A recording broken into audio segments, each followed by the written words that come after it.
Hello everyone, ఎంతో tasty అయిన idli and dosa వేడి వేడి అన్నంలో కూడా కాస్త నెయ్యి వేసుకొని తింటే ఎంతో టేస్టీ అయిన కారప్పొడి ఎలాగో ఒకసారి చూడండి.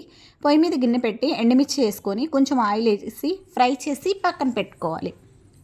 ఇవి చల్లారే లోపు అదే గిన్నెలో 1 టీ స్పూన్ ధనియాలు, 1 టీ స్పూన్ పచ్చెనపప్పు, 1 టీ స్పూన్ జీలకర్ర వేసి కాస్త ఫ్రై అయిపోయిన తర్వాత కరివేపాకును ఒక గుప్పెడు కరివేపాకు వేసుకోవాలి.